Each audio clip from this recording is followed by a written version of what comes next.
Middle में है।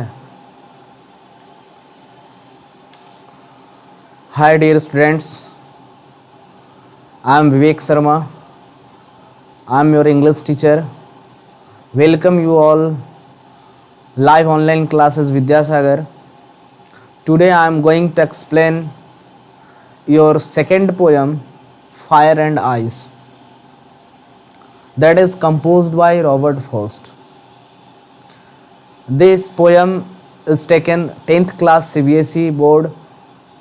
ये जो पोएम लिया हुआ है और 10th क्लास CBSE का है ना। ये सेकेंड पोएम है। ये जो पोएम है fire and ice, we can learn a very big message from this poem.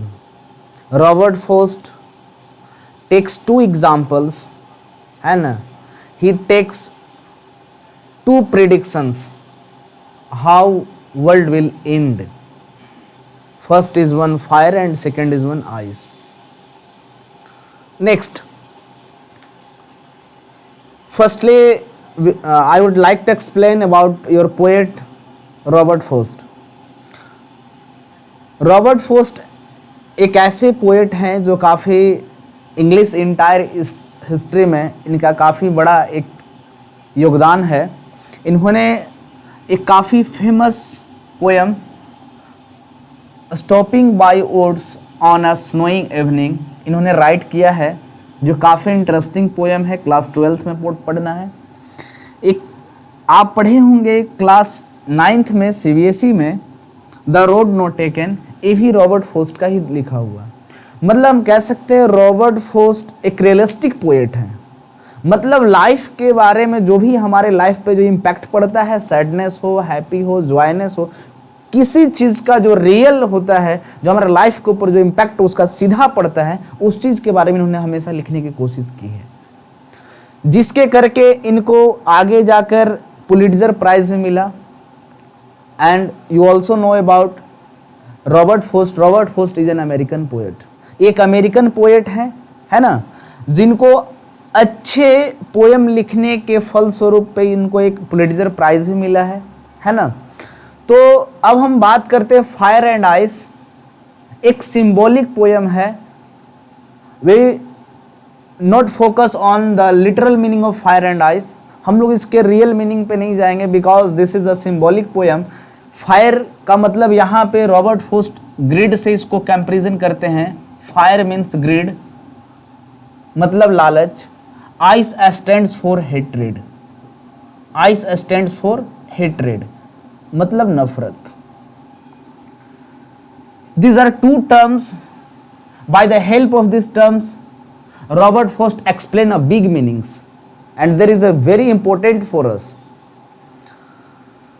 The poet refers to predictions.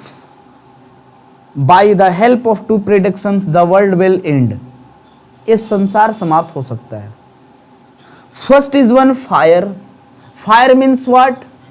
According to this poem, fire means greed, मतलब लालच। It can rapidly spread in our society. ये हमारे समाज में इतनी तेजी से फैल रही है, जो एक विनाश का, एक डिस्ट्रक्शन का सबसे बड़ा कारण हो सकता है।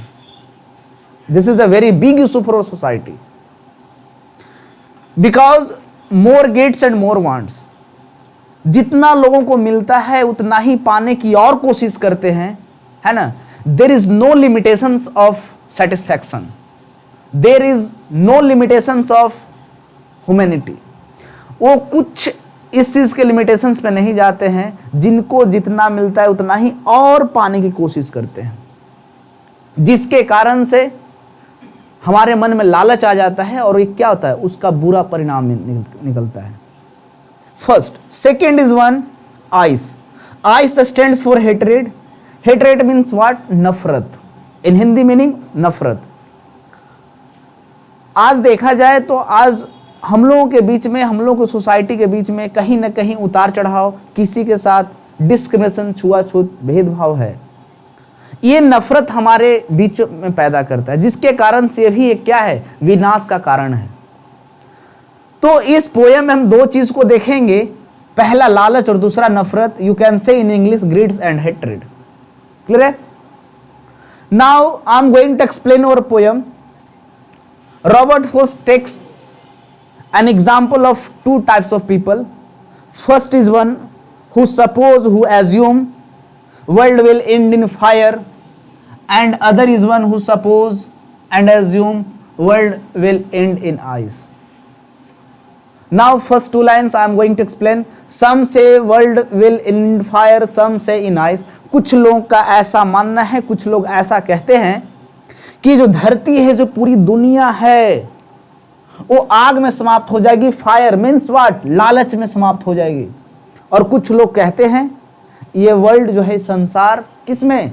नफरत में समाप्त हो जाएगा. Next, from what I have tested of desire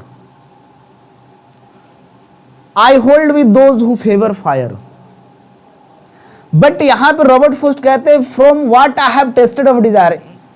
I means what? Here I stands for Robert Frost. Robert Frost कहते हैं कि जो हमने डिजायर, जो हमने महत्वाकांक्षा का जो स्वाद चखा है, I hold with those who favour fire, मैं उनके साथ खड़ा हूं जो लोग ये मानते हैं कि ये वर्ल्ड फायर यानी ग्रिड में समाप्त हो जाएगा. ठीक, अब इसको हम दोबारा समझते हैं. एक चीज और देखेंगे. पहला चीज तो क्या, पहले लोगों ने क्या सोचा कि ये वर्ल्ड सबसे पहले ग्रिड में समाप्त हो जाएगा. और यहां पर राइटर कहते हैं कि हमने जो स्वाद चखा है महत्वाकांक्षा का, जो हमने एक्सपीरियंस किया है लाइफ में, जो हमने अनुभव किया है, मैं ऐसा मानता हूं कि पूरा वर्ल्ड सबसे पहले ग्रिड में, मतलब लालच में समाप्त हो जाएगा. Next, but if it had to perish twice, but if it had to perish twice. Perish means what? Perish means destruction. Perish means destruction. Perish means destruction, बर्बाद. मगर अगर इस धरती को 2 बार समाप्त होना होगा, but it had to perish twice, अगर 2 बार समाप्त, 2 बार बर्बाद होना होगा. आई थिंक, मैं ऐसा सोचता हूं, आई नो इनफ ऑफ इट, मैं इतना जानता हूं, हेट, नफरत भी इसके लिए काफी है. अगर लालच को, ग्रिड को एक साइड छोड़ दें तो नफरत, हेट्रेड भी काफी है इस वर्ल्ड को समाप्त करने के लिए. To say that for destructions ice is also great and would suffice. Suffice means sufficient. Suffice means sufficient.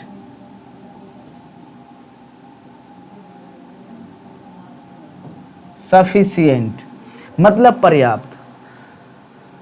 मतलब ये कि अगर फायर को छोड़ दिया जाए, ग्रिड को छोड़ दिया जाए, तो आइस यानी नफरत भी इस वर्ल्ड को समाप्त करने के लिए सफिशिएंट है, काफी है.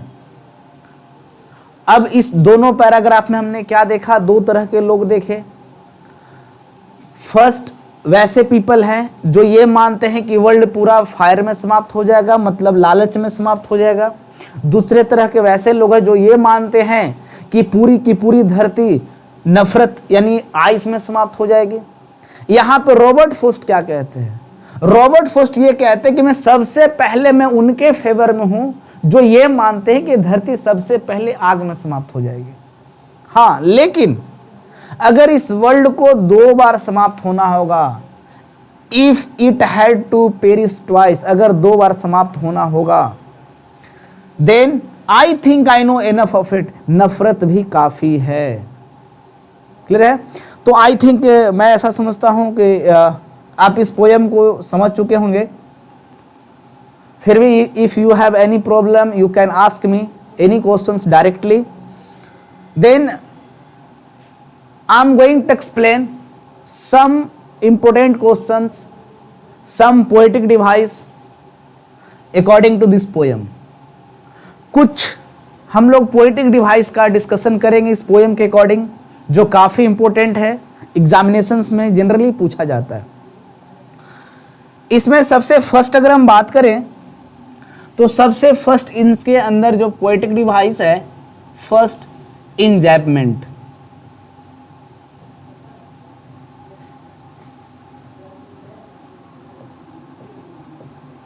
enjambment.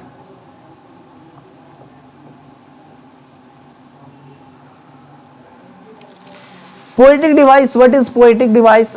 सिंपल टर्म में मैं ये बताना चाहता हूं कि पोएटिक डिवाइस एक ऐसा मीडियम है जिसके हेल्प से कोई भी पोएम को राइट किया जाता है। मतलब you can say without poetic device, without figure of speech, no one can write poem. कोई भी पोएम को लिख नहीं सकता, because poetic device helps to attract the poem. Poetic device provide the systematic rhyme scheme. Without poetic device, no one can write a perfect poem. So we need poetic device and figure of speech while we are reading and study poem. Enjambment. Enjambment means what? Enjambment एक ऐसा poetic device है, जैसे आप ये 4 line को देखेंगे। 4 line क्या है? I think I know enough of it to say that for destruction's eyes is also great and would suffice.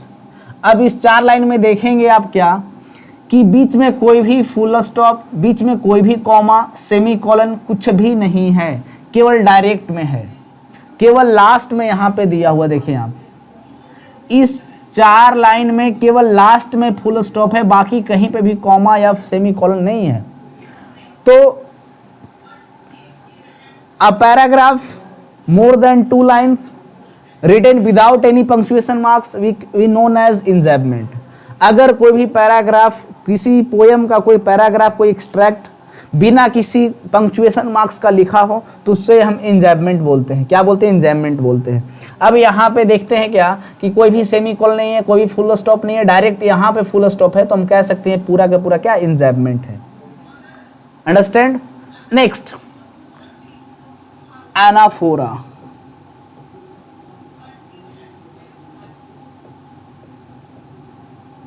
Anaphora, anaphora, anaphora means what? Repetition of word and phrase. Repetition of word and phrase is known as anaphora. सम से यहां पे हम लोग देखते हैं क्या कि सेम वर्ड बार बार रिपीट हो रहा है, सेम फ्रेज बार बार रिपीट हो रहा है, उसको हम क्या बोलेंगे? Anaphora. Repetition of same word and same phrase in a paragraph, in extract is known as anaphora. तो यहां पे फर्स्ट 2 लाइन्स में क्या है? एनाफोरा है। Then we also talk about एंजोनेंस।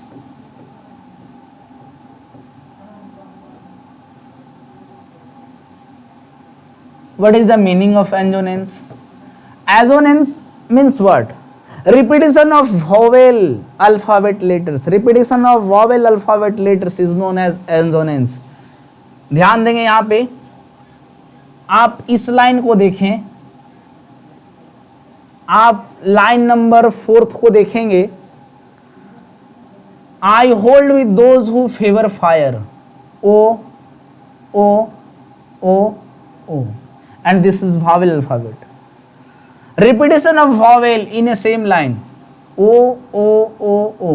ये क्या हुआ? ये हुआ repetition of vowel alphabet letters is known as assonance.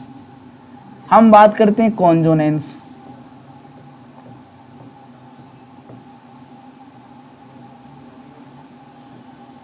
Consonance means what?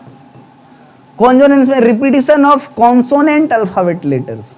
Repetition of consonant alphabet letters. Consonant alphabet letters means what? Third last line को आप देखेंगे, to say that for destruction's eyes. T, T, T, T, T. T consonant alphabet letters है. Repetition of same consonant alphabet letters is known as consonance. Consonance means these 4 types of poetic device is given in this poem. Now we talk about the questions. Examinations में question कैसे पूछा जाता है? Suppose ऐसा मान ले, suppose आपके examinations में ये फर्स्ट 4 लाइंस दिया हुआ है, आपके एग्जामिनेशंस में फर्स्ट 4 लाइंस दिया हुआ है। फर्स्ट 4 लाइन दे देगा और उस पे 4 क्वेश्चंस पूछेंगे। First question may be who is the poet of this give above line, ऊपर दिए हुए लाइन के पोएट कौन है, you must know about the poet, you have to remember about poet name.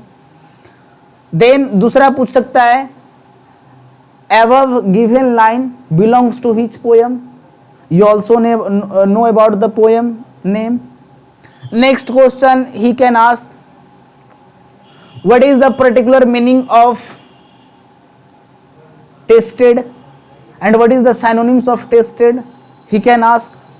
Then you must know about the all word meanings of the word. Next, fourth question he can ask which type of poetic device given in above given lines, ऊपर दिए lines में कौन सा poetic device है वो आपको पता होना चाहिए। नेक्स्ट क्वेश्चन पूछ सकता है explain first 2 lines in your on word, अपने शब्दों में पहले 2 लाइन को एक्सप्लेन करें, वो भी पूछ सकता है। तो ऐसे इंपॉर्टेंट क्वेश्चन इससे पूछे जाते हैं, मतलब एक पैराग्राफ देगा उस पर 4 क्वेश्चन पूछेगा, ऐसा एग्जाम में दिया जाता है 4 मार्क्स का। अब तो सीबीएसई बोर्ड में जहां तक की बात करूं उसमें मल्टीपल चॉइस भी आता है, आपको ऑप्शन भी वहां प्रोवाइड किए जाएंगे, ऑप्शन भी दिए होंगे, है ना। तो ये इसके ऊपर था। अब एक और इंपॉर्टेंट टॉपिक को हम डिस्कस करने जा रहे हैं, rhyme scheme. Rhyme scheme, what is rhyme scheme? Here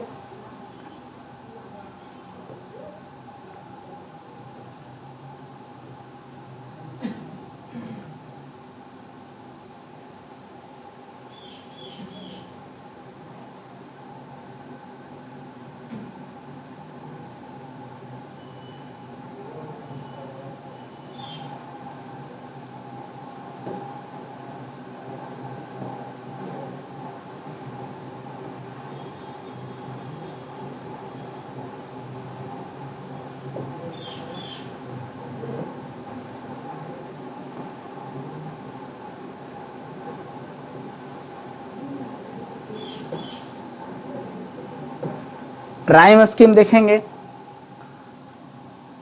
fire,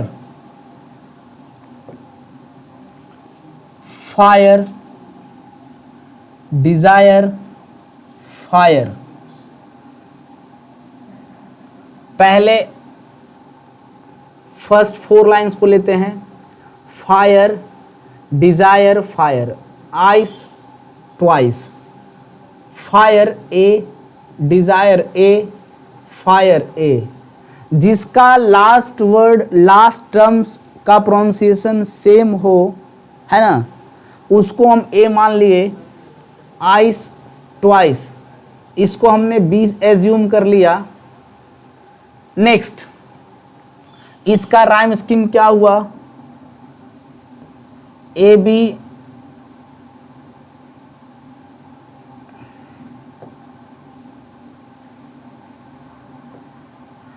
A B A, A B. Next, hate great, C मान लिया। आई सफाइस, डी मान लिया। तो इसका हो गया A B A C, D से डी। इसका ये राइम स्कीम हो गया। मतलब लास्ट के आपको वर्ड्स पे फोकस करना है, लास्ट लाइन वर्ड्स पर फोकस आप करेंगे जिसका सेम प्रोनाउंसिएशन होगा, है ना, जिसका सेम प्रोनाउंसिएशन उसको हम लोग एक ए एज्यूम कर लेंगे, जिसका उसके बाद सेम प्रोनाउंसिएशन उसको बी एज्यूम कर लेंगे, उसके बाद सी एज्यूम कर, सिमिलरली ऐसे करते चले जाएंगे। तो यहां देखना है क्या है कि फायर, डिजायर, फायर, यहां तक इन तीनों लाइन का वर्ड्स का जो है प्रोनाउंसिएशन सेम है। ए हमने एज्यूम कर लिया, आइस ट्वाइस इसको हमने बी एज्यूम कर लिया, हेट ग्रेट सी एज्यूम कर लिया, आई सफाइस डी एज्यूम कर लिया, जिसके कारण इसका राइम स्कीम क्या बना? A B C, D C D. तो ऐसे राइम स्कीम भी आपके एग्जामिनेशन में सम टाइम पूछा जाता है, 1 मार्क्स का क्वेश्चन। है ना। तो ये टोटल डिस्कशन हम लोग कर चुके हैं फायर एंड आइस के बारे में। क्लियर है? I hope you have understand very well. If you have some problems then you can ask questions. Okay, thanks.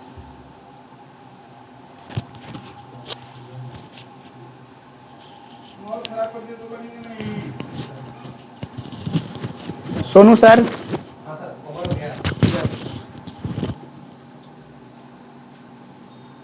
फिर प्रैक्टिस करेंगे।